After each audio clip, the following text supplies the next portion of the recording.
Olivier কাছে এখন এই গিফটটা নিয়ে যাচ্ছি, দেখা যাক ওর রিয়াকশন কী হয়। Hello everyone, good morning. Nature of লাভলিতে আপনাদের সবাইকে স্বাগত। আজকে সকাল সকাল চলে এসেছি রান্নাঘরে। আজকে বানাবো হচ্ছে মাটন, আর সাথে গল্প করব আপনাদের সঙ্গে, কিছু কথার উত্তর দেব। তার কারণটা হচ্ছে, আমাকে অনেক দিন ধরেই প্রশ্ন করা হচ্ছে আমি কি ইউটিউব থেকে টাকা পাই, স্টার্ট হয়ে গেছে। তো আমি জানি না কে কথাগুলো এরকমভাবে ছড়াচ্ছে। তো সবাইকে একটা কথাই বলবো, আমি ইউটিউব থেকে কোনো টাকা পাইনি, এখনও পর্যন্ত কোনো পেমেন্ট কিন্তু আমি পাইনি। আমি ভিডিওগুলো বানাই ভীষণ কষ্ট করে, একা নিজে হাতে, আমাকে হেল্প করার কেউ নেই। এই যে রান্নার ভিডিও, রান্না প্লাস সঙ্গে ভিডিও করা কিন্তু ভীষণ টাফ। এই কারণে আমি প্রতিনিয়ত কিন্তু ভিডিও দিতে পারি না, কারণ ভীষণ চাপ হয়ে যায় আমার জন্য। গোটা 24 ঘন্টার মধ্যে কি করি, পুরো সারাদিনের ভিডিওটা মাত্র আপনাদের সঙ্গে হয় 5 মিনিট, নয় 10 মিনিট, এইটুকুর মধ্যে আমি শেয়ার করছি, তাও রেগুলার না। অ্যাকচুয়ালি আমি বাড়ির যে কাজগুলো সেগুলোকে করে নিয়ে তারপরে যদি হাতে সময় থাকে বা ভালো লাগে তাহলেই ভিডিও বানাই, তা না হলে হয় না। এই ইউটিউব জগতে কোটি কোটি কোটি চ্যানেল, শুধু একটা আমার চ্যানেলই নেই, প্রচুর মানুষের চ্যানেল। এবার সবাই কি টাকা পাচ্ছে, সবাই কি সাকসেস, আমি জানি না। ওই যে বললাম, কাহিনীতে টুইস্ট আছে। দূর থেকে কাশবন ঘনই মনে হয়। সবাই হয়তো ভাবে ইউটিউব করছে, এত কে সাবস্ক্রাইব রয়েছে, মনে হয় হয়তো অনেক টাকা পায়। না বন্ধুরা, সেরকম কোনো গল্পই নেই। পারলে ভিডিও বানাই, না হলে ভিডিও বানাই না। বহুদিন পর পর কিন্তু ভিডিও আপলোড করি, ভিডিও শ্যুট করার জন্য। তো মেইন যেটা আমার সংসারের কাজ, তো সেই সংসারের কাজটাই করে যাই। যখন ভালো লাগে তখন বানাই, নইলে হয় না। তো এই তো হচ্ছে ব্যাপার। আর ইউটিউব থেকে একজন টাকা পেয়েছে বলে যে সবাই পাচ্ছে বা পাবে, সেরকম কোনো গল্পও কিন্তু নেই। ওই যে রবি ঘোষ একটা কথা বলে গেছে না, যার যেখানে কাজ তার সেখানেই মুক্তি। আমরা ইউটিউব খুলেই কিন্তু অনেক চ্যানেলে শোনা যায় যে হ্যাঁ, এর থেকে আমাদের এই স্বপ্ন পূরণ হয়েছে, ওই স্বপ্ন পূরণ হয়েছে। হয়তো হয়েছে, তাই তারা প্রচার করেছে, বা প্রচুর সময় লেগেছে, কিন্তু সেটা কতদিন সময় লাগবে সেই আশা নিয়ে বসে থেকে 24 ঘন্টা প্রতিনিয়ত শুধু ওই চ্যানেল করে গেলেই তো আর হবে না। তাছাড়াও নানা রকমের কিন্তু কাজ থাকে। তো সমস্ত কাজ একটু একটু করে করতে থাকি, ওইগুলো করে নিয়ে ভালো লাগলে বানাই, তা না হলে চুপচাপই বসে থাকি। আর স্বপ্ন পূরণের গল্প, যেটা স্বপ্ন পূরণ একটা মেয়ের যেটা হয় বিয়ের পরে, তো মোটামুটি ছোটোখাটো যা যা স্বপ্ন পূরণ আমার এই সংসারের মধ্যে থেকেই আমার স্বপ্নগুলো পূরণ হয়। কবে ইউটিউব টাকা দেবে, কি করব, সেটা তো লাকের ব্যাপার। তো যাই হোক, গল্প করতে করতে আমি আজকে রান্না বান্না সবই কমপ্লিট করে ফেললাম। আর আজকে চলে এসেছিলাম একটু কাঁচরাপাড়া, দরকার ছিল। তো এখন ফিরে যাচ্ছি বাড়িতে। কাঁচরাপাড়া যাওয়ার পথে এই মন্দিরটা পড়ে, তো আমরা এখানে একটু এসেছিলাম। এই জাস্ট পৌঁছালাম। আমরা যখন পাপেটসে ছিলাম তখন ফোন করেছে, ফোন করে বলছে যে তোমরা কোথায়, ভিজছো নাকি? আমি বলছি কেন ভিজবো? বলছে এখানে মুষলধারে বৃষ্টি চলছে। আমি বলছি তাই? বলছে হ্যাঁ, কিন্তু ওখানে আশ্চর্য ব্যাপার, ওখানে কোনো বৃষ্টি নেই, কিচ্ছু না। এবার আমি সারা রাস্তা মানে সেই নজরদারি করতে করতে এসেছি যে অ্যাকচুয়ালি বৃষ্টিটা তাহলে স্টার্ট হলো কোথা থেকে। তারপরে এসে দেখি আমাদের এখানে ওই যে বাউনপাড়া বলে একটা জায়গা আছে, ওইখানে ফুচকা বিক্রি করে একজনা, ওইখান থেকে দেখতে পাচ্ছি বৃষ্টির চিহ্ন, মানে ওখান থেকে ওইটুকু, মানে আমাদের এই সব ভালো জোরে বৃষ্টি হয়েছে, রাস্তাঘাট সব একদম মানে ভিজে গেছে। আর হচ্ছে ওই মাঠঘাট সব জল ভর্তি হয়ে গেছে। কিন্তু আমরা যেখানে ছিলাম মানে কল্যাণী আর কাঁচরাপাড়া, এক ফোঁটা বৃষ্টি নেই। তবে ওই যে ঝড়টা দেখালাম না, যে ঝড় উঠে এসেছে, আমি ভাবলাম বোধহয় ওই দিকে হচ্ছে, এটা আমাদের এদিকেই যে হয়েছে। আর পুরো এসির মতন ঠান্ডা। তখন যখন রেডি হয়ে বেরোচ্ছিলাম, বেরোনোর সময় মানে এখান থেকে বাইরে গেছি, এত কষ্ট হচ্ছিল, গরমে মনে হচ্ছিল গায়ের মধ্যে চিরবির করছে, মানে ড্রেস পরেছি, মানে অসহ্য লাগছে শাড়িটা পরে। তারপর যখন ওই বৃষ্টিটা হলো আমাদের এখানে, পুরোই ঠান্ডা একদম।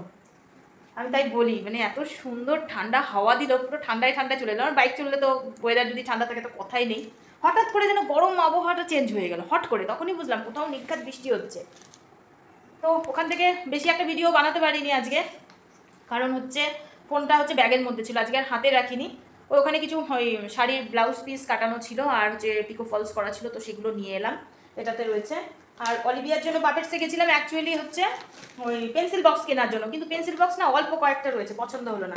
কিন্তু ওর জন্য একটা দারুণ সারপ্রাইজ গিফট নিয়ে এসেছি।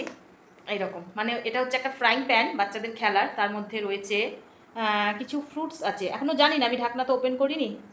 ওখানে দেখা যাচ্ছে মনে হচ্ছে একটা ডিম সেদ্ধ, একটা কমলা লেবুর কোয়া, আর কলাটা তো কষ্ট বোঝাই যাচ্ছে। দেখি ও এখনও দেখেনি, বলছে কিছু আনোনি আমার জন্য। তো সকালে তো ওর জন্য কেক আনা হয়েছে, তারপর ও যেহেতু বাড়ির সব থেকে ছোটো, ওর আবার বার্থডের জন্য ওই 8 ইয়ার্স লেখা মোমবাতি, তারপরে পার্টি স্নো, ও ভালোবাসে লিচু, তারপরে রসমালাই, এগুলো তো নিয়ে এসেছে, সন্দেশ, ওগুলো নিয়ে এসেছে ওর পাপা। আর আমি এখন বেরিয়ে, কারণ ও না খুব মানে অপেক্ষা করে থাকে যে মা বাড়ির বাইরে গেছে মানে কিছু একটা আনবে।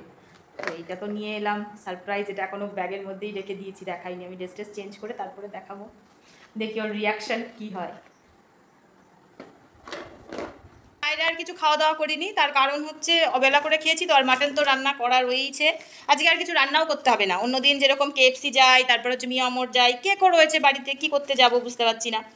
তো ওগুলো আর কিছুই নেওয়া হয়নি, রান্না করতে হবে না, ভাতও রয়েছে, মাটনও রয়েছে। আর আমি যে চাল কুমড়ো শাক রয়েছে মানে রান্না করেছিলাম, সেটাও অল্প একটু রয়ে গেছে, তো ওটাতেই হয়ে যাবে। অলিভিয়ার কাছে এখন এই গিফটটা নিয়ে যাচ্ছি, দেখা যাক ওর রিয়াকশান কী হয়। অলিভিয়া কী করছিস তুই? বন্ধ কর।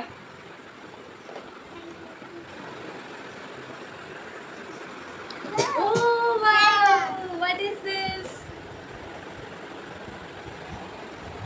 আমি এটা টিফিন নিয়ে দেবো। বাবা পেন্সিল বক্স কিনতে পাপেটসে ঢুকেছি, ওরে কি দাম, 500 টাকা, 600 টাকা, আর কিচ্ছু নেই কম দামের। আমি যে 500 টাকার জিনিস আমি আর দেবো না। দিদি আসো। ওয়াও কত সুন্দর খেলনা। পছন্দ হয়েছে? হ্যাঁ খুব। ওয়াও প্লাস কি কি আছে? এটা হচ্ছে ওয়েফার, এটা হট ডগ, বাবা ওই এটা বেনানা হচ্ছে একটা খুন্তি, এটা একটা কলা, কলা। এটা ফ্রুট জুস, এটা ফ্রুট জুস। এটা আন্ডা। আন্ডা। সিঙ্গাপুরি। এটা ডিম। সিঙ্গাপুরি কলা। এটা স্ট্রবেরি আমার ফেভারিট, এটা অরেঞ্জ, আর আর এটা এটা হলো বার্গার। দেশি মুরগির ডিম। এটা বার্গার। কি ছোট্ট বার্গার। এটা কি বার্গার? হ্যাঁ এখানে লেখা তো বার্গার। বার্গারের একটা খালি প্যাকেট, হ্যাঁ, হ্যাঁ, কিচ্ছু নেই এর মধ্যে। ওয়াও এটা দেখুন আমি এই ছিল, অনেক কেউ বার করে নিয়েছে নাকি? না না সিল না থাকে না তো। এরকমই থাকে। হ্যাঁ থাকে না। ও ফ্রুট জুসের, ফ্রুট জুস নকল ফ্রুট জুসের ক্যান। ওয়াফেল খাও। আলিবা ডিম খাও। আদান এটা কি আলিবা বানানা। হট ডগ খাও। স্ট্রবেরি খাও। আমার খুব ব্যথা করছে। থ্যাংক ইউ মামা, অনেক মজা হচ্ছে। এনে তোমরা একটু স্ট্রবেরি খেয়ে নাও এই গরমে। আজকে সকালে ভীষণ চাপের মধ্যে ছিলাম, তাই আপনাদের সঙ্গে শেয়ার করতে পারিনি। ওর পাপা যখন বাজারে গেছিলো তো সেই সময় নিয়ে এসেছে লিচু। ভীষণ ভালোবাসে অলিভিয়া ফল খেতে, আর তার মধ্যে লিচু হচ্ছে নাম্বার 1। তো লিচু তো 2.5 দিনের ফল, আমরা সবাই জানি, যতটা পারি কিন্তু সবাই মানে খেয়ে রাখা দরকার। কারণ যদি ভাবেন যে এই সপ্তাহে না পরের সপ্তাহে খাবো ব্যাস, তাহলেই কিন্তু লিচু কমপ্লিট, গাছ পুরো ফাঁকা। তো যাই হোক লিচু আজকেও নিয়ে এসেছে। আর একটা যেটা করেছে, আমাদের পাশেই না মানে যে মিট শপটা ছিল, মিট শপের পাশেই একটা হচ্ছে কেকসের দোকান হয়েছে, তো সেখান থেকে কাউকে কিছু না বলে নিয়ে চলে এসেছে একটা কেক।